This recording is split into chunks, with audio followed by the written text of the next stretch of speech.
gave a speech, and even he has figured out that you've got to have private industry and you've got to have private enterprise. I want to give you this quote from the Russian president's speech yesterday. He said, "The Russian economy ought to be dominated by private businesses and private investors. The government must protect the choice and property of those who willingly risk their money and reputation." So think about this. A Russian president is calling for more of the private sector. Wouldn't it be refreshing to hear our American president talk about the private sector?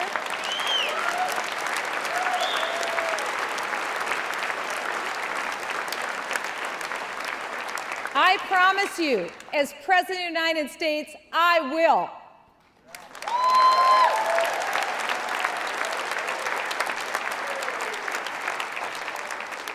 I just want to say one thing about the explosive bureaucratic state that is emerging in Washington. Do you know that right now on our job creators, there is a $1.7 trillion burden that they pay through government regulation every year? It's in effect a tax, and the worst, most egregious one of all is through the Department of Energy and their backdoor rules on cap and trade. Now, I have to make a confession to all of you. I am not convinced of the science that human activity is the cause of global warming.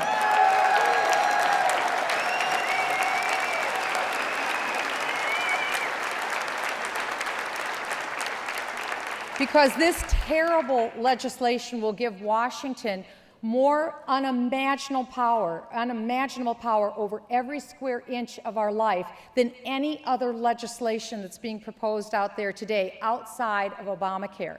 Whether it's over the house that we live in, how we heat it or cool it, or the cars we drive, or even, for heaven's sakes, what light bulbs we're even allowed to use. That's why after the 2007 energy bill, I want you to know, and I'm a little smug about this, I introduced the Light Bulb Freedom of Choice Act in this country.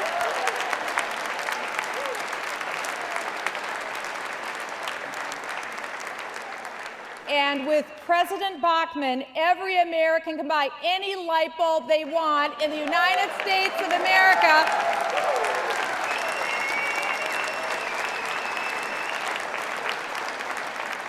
That's why I suggested earlier this week that the EPA should be renamed the Job Killing Agency of America. But in order to tell this wonderful story that we are going on offense to tell, I think we need to have a very different kind of leader. We need a leader who isn't afraid of economic liberty, who isn't afraid to tell the story of the genius of the United States and the power to free and mobilize people, no matter what their background, through economic liberty. It's a beautiful story, and the United States has been the living laboratory throughout time that has told that story.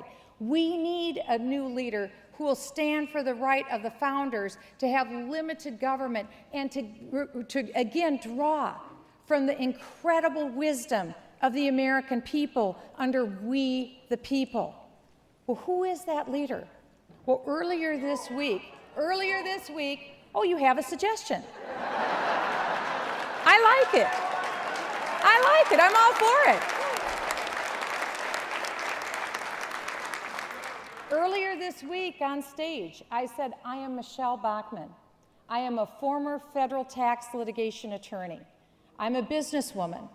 My husband and I together started a successful company. I am also a member of Congress, but don't hold that against me. We're also the proud parents. We've been married 33 years. We're the proud parents of 5 children. The youngest is off to college. The oldest is now a physician. And we've also been privileged to raise 23 great foster children in our home.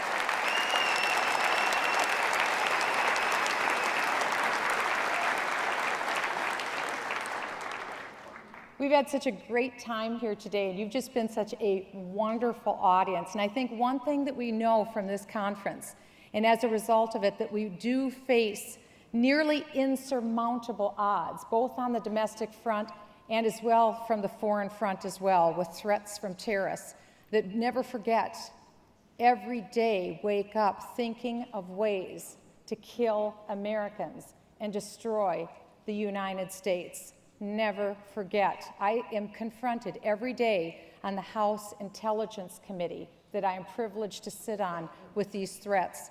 And one thing I want to say, just parenthetically, is that I think one of the most dangerous acts and words of this president is when he called upon the state of Israel to shrink their borders to indefensible 1967 borders. I want you to know I stand with Israel.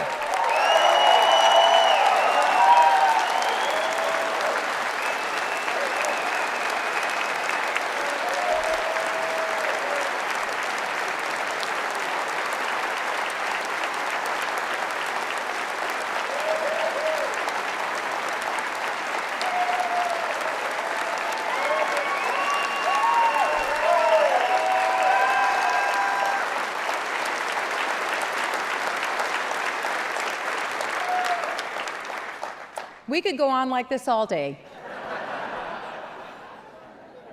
But I want to call to mind in remembrance a hero of mine. And he's from ancient Israel.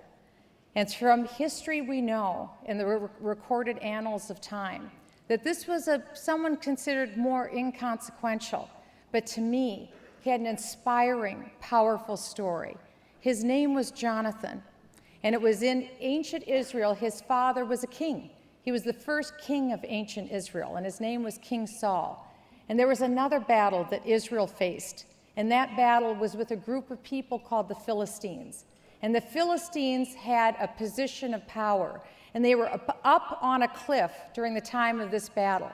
And King Saul looked up at the cliff, and he saw that the Philistines far outnumbered the Israelites, and that they were far better equipped and had every possible advantage that they could have against Israel.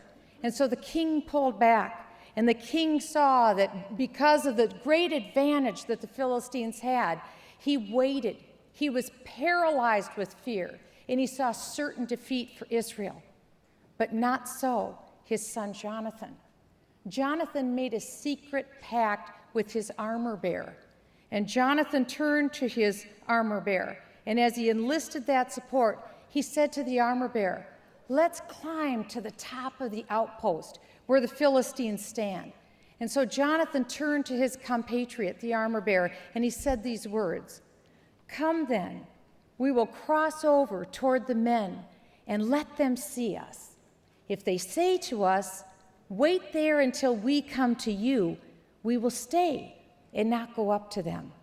But if they say, 'Come up to us,' we will climb up, because that will be our sign that the Lord has given them into our hands."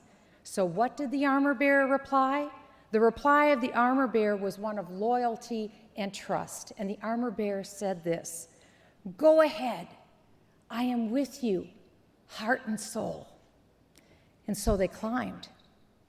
And Jonathan and the armor bearer not only defeated the Philistines who were at the outpost, Jonathan and the armor bearer defeated the entire Philistine army. And it's all because two men had courage, and they scaled the cliffs, and they took the enemy, and they won the day.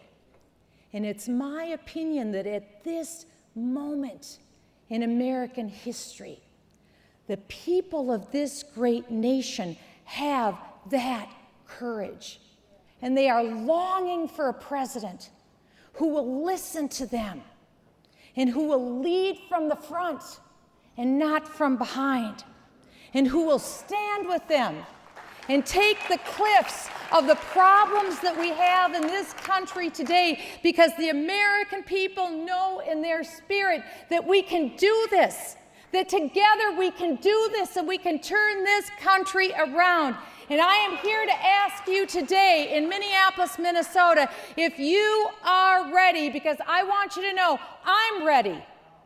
I'm ready. Will you be with me? Will you do this? Can we go together and scale the heights? I know we can.